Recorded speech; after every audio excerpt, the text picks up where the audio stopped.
C'est à l'unanimité que le jury a donné une note très honorable à Tano Stéphane, docteur pour la culture de la paix.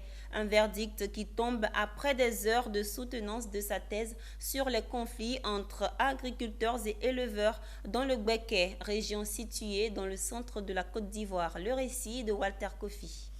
C'est à l'unanimité que le jury a donné une mention très honorable à Tano Stéphane, docteur pour la culture de la paix. Un verdict qui tombe après des heures à défendre sa thèse lors de sa soutenance sur les conflits entre agriculteurs et éleveurs dans le Gbeke, une région du centre de la Côte d'Ivoire. Récurrents dans le pays, les conflits sur la gestion foncière agro-pastorale sont à l'origine de nombreux affrontements communautaires, des pertes en vies humaines et des dégâts matériels importants. Face aux initiatives prises par le gouvernement en faveur d'une cohabitation paisible entre agriculteurs et éleveurs, Dr Tano souhaite apporter sa pierre à l'édifice. Il était important, impérieux, primordial pour nous d'apporter notre expertise à ce phénomène. Parce que parlant de développement, si on veut parler de développement, il faudrait qu'il y ait la paix. Il est question que nos gouvernants prennent leur bâton de pèlerin pour permettre aux administrés qui sont dans ces localités d'aider les populations à s'approprier les dispositions que l'État ou bien nos administrations mettent en place. Parce que une chose est de voter les lois, mais l'autre chose est de savoir est-ce que les populations se sont appropriées ces lois.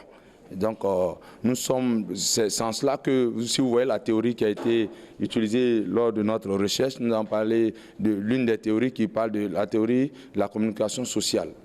Voilà. On ne peut pas reprocher à quelqu'un qui ne connaît pas un texte ou bien qui a connaissance de l'existence sans toutefois connaître les contours de ce texte du fait qu'il ne respecte pas le texte. Il faut bien que l'information vienne aux populations et que les populations s'approprient les informations. C'est avec fierté que l'entourage proche de l'Impétron a répondu présent pour accompagner leur fils, neveu et ami dans la réalisation de son rêve.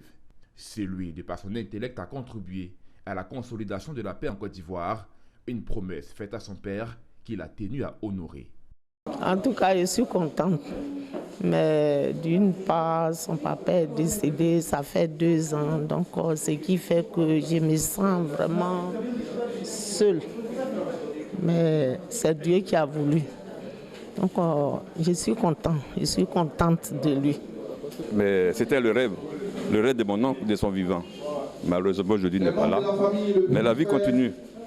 Les conflits entre agriculteurs et éleveurs existent depuis l'avènement de l'activité agro-pastorale en Côte d'Ivoire. Des résultats d'une enquête ont relevé une méconnaissance des textes de la part des acteurs sur les règlements qui régissent l'activité agro-pastorale.